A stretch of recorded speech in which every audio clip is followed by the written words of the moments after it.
हाँ तो दोस्तों, डेटा डिफिनीशन लैंग्वेज क्या है? जैसे क्रिएट हो गया, कोई टेबल को क्रिएट करना है, टेबल को क्रिएट किए चाहे डेटाबेस को क्रिएट किए, ठीक है। उसके लिए हम क्रिएट कमांड का यूज करते हैं, ठीक है। इस अब फिर अल्टर टेबल क्या है?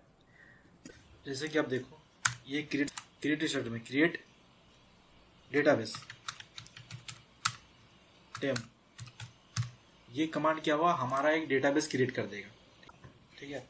इसी तरह से हम क्रिएट कर सकते हैं, क्रिएट टेबल, टेबल नेम टेम 1। हाय फ्रेंड्स, मैं सॉफ्टवेयर टेक्नोलॉजी से रिलेटेड वीडियोस बनाता हूं। प्लीज बेल आइकॉन को दबाएं और मेरे चैनल को सब्सक्राइब कर लें। ठीक है, तो उसमें हम क्या देंगे, टेबल नेम में आईडी दे सकते हैं। आईडी में देख लो वेर केयर 2 कर लो, साइज दे दो उसका 200, ठीक है।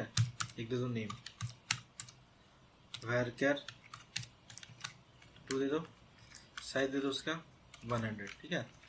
इस तरीके से हम क्या करते हैं कि टेबल क्रिएट करते हैं, ठीक है। तो हम एक टेबल क्रिएट करते हैं इस तरीके से।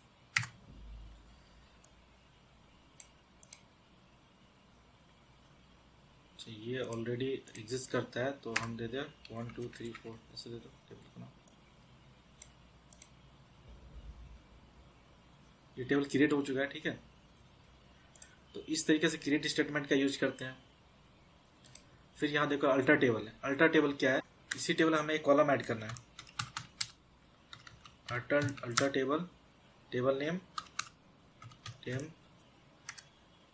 1 2 3 4, ऐड कॉलम का नाम दे दो एड्रेस, वेर कैर टू 300,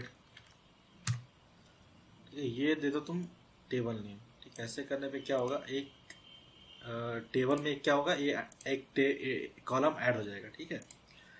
तो इसको डिस्क्राइब करो, डीएससी टेम्प 1 2 3 4। इसको डिस्क्राइब करोगे तो तुम्हें मिलेगा कि देखो इसमें क्या क्या ऐड हो चुका है। एक तो आईडी नेम पहले से था, एड्रेस एक ऐड हो चुका है, ठीक है। इस तरीके से अल्टर कमांड यूज होता है। ड्रॉप क्या है? अगर टेबल में डेटा है, ठीक है, तो टेबल ही डिलीट करना है, तुम ड्रॉप का इस्तेमाल करके टेबल डिलीट कर सकते हो, डेटाबेस डिलीट कर सकते हो। ट्रंकेट क्या? Truncate remove all records from the table. तो क्या इसमें करना है, ट्रंकेट देख लेते हैं। ट्रंकेट टेबल टेम 1 2 3 4। ये कमांड लिखने के बाद क्या होगा, तुम्हारा टेबल ट्रंकेट हो जाएगा, तुम्हारे टेबल में सारे डेटा खत्म हो जाएंगे, डिलीट हो जाएंगे, ठीक है। डेटा एक तो होता है डिलीट करने का, एक 1 बाय 1 करके डिलीट करो, नहीं तो पूरा टेबल का डेटा ही डिलीट कर दो एक साथ, वो ट्रंकेट हो गया, ठीक है। टेबल तो है, टेबल के स्ट्रक्चर है, लेकिन डेटा डिलीट हो चुका है, ठीक है। तो तुमको टेबल को डिलीट करना है, उसके लिए क्या लिखो, ड्रॉप टेबल टेम 1 2 3 4, ठीक है। ऐसा करने से तुम्हारा टेबल डिलीट हो जाएगा।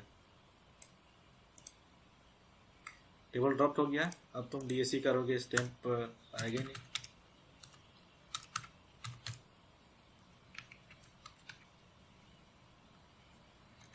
अब आएगा ही नहीं, ऑब्जेक्ट डज नॉट एग्जिस्ट, ठीक है। वो ड्रिप हो गया, ड्रॉप हो गया है वो टेबल, ठीक है। तो इस तरीके से हम देख रहे हैं कि कैसे हम TDL कमांड का यूज किए, ठीक है। इसी तरीके से हम यूज करेंगे DML कमांड का।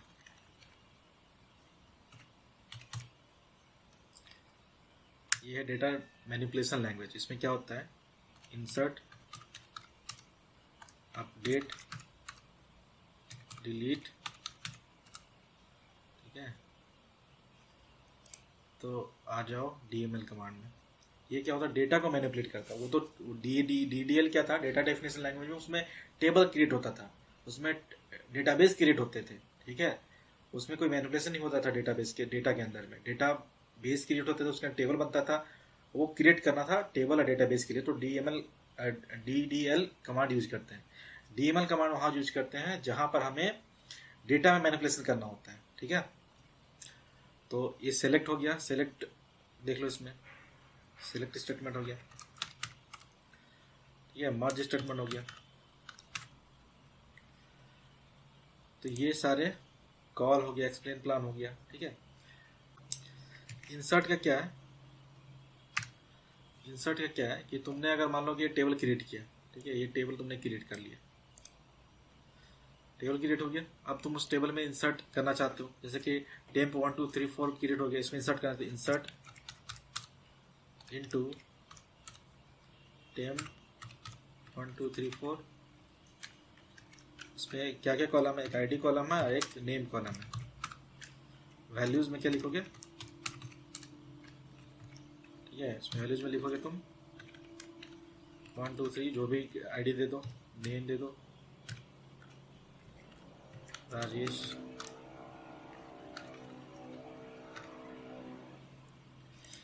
इस तरह से इंसर्ट करोगे तो इसमें डेटा इंसर्ट हो जाएगा टेबल में, ठीक है। अब तुम इसमें अगर तुम जैसे सेलेक्ट का सेलेक्ट स्टार फ्रॉम टेम 1 2 3 4, ठीक है, ऐसा करने से तुम देखो डेटा को रिट्रीव कर लोगे। 2 डेटा आ गया ना, आईडी या नेम आ गया। इस तरह इंसर्ट का अब देखो अपडेट करना है, अपडेट कैसे करोगे, अपडेट टेबल का नाम क्या है, टेम्प 1 2 3 4, सेट लिखोगे, सेट क्या करना है, नेम में कर दो, नेम कॉलम में कर दो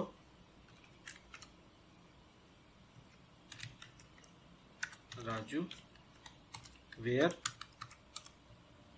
आईडी इक्वल टू कितना है 1 2 3 4, 1 2 3 है, ठीक है।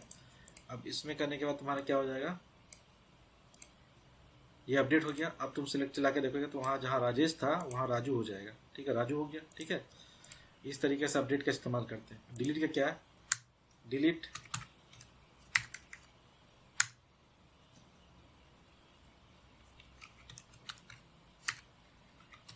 फ्रॉम टेम्प 1 2 3 4 टेबल है, वेयर आईडी इक्वल टू 1 2 3, ठीक है। 1 2 3 आईडी में जो भी है वो डिलीट कर दो। तो तुम्हारा डेटा कौन था, डेटा था 1 2 3 आईडी में। अब तुम सिलेक्ट चलाओगे तो उसमें डेटा डिलीट हो चुका है, डिलीट डेटा है ही नहीं, ठीक है। ये हो गया, ये हो गया डीमेल ऑपरेशन हो गया, ठीक है। एक होता है मर्ज। मर्ज में क्या होता है कि कुछ कंडीशंस होते हैं, उस कंडीशंस को फॉलो करने के बाद मर्ज में कैसे करते हैं, ये मर्ज है, ठीक है। मर्ज में एक टारगेट टेबल है, ठीक है, एक सोर्स टेबल है। तो तुमको टारगेट टेबल में मर्ज करना है यूजिंग सोर्स, ठीक है। इन दो टेबल में कुछ कंडीशन पे कंपेरिजन करना होगा, कंपेयर करने पे अगर मैच मिलता है, ये दोनों टारगेट का एम्प्लॉय आईडी और सोर्स का एम्प्लॉय आईडी मैच करता है, तो ये करो ऑपरेशन, अपडेट का ऑपरेशन करो, ठीक है। नहीं होता है नॉट मैच, तो ये ऑपरेशन करो, इंसर्ट का ऑपरेशन करो, ठीक है। तो ये होता है मर्ज का बेसिक फंडा यूज करने का, ठीक है। और कॉल क्या होता है, कॉल देखो किसी प्रोसीजर है, कोई प्रोसीजर में तुम्हें दूसरे प्रोसीजर को कॉल करना है PLSQL स्टेटमेंट में। तो क्या होता है करने के लिए, आप यहाँ पर सिर्फ कॉल लिख दो और एक प्रोसीजर का नाम लिख दो,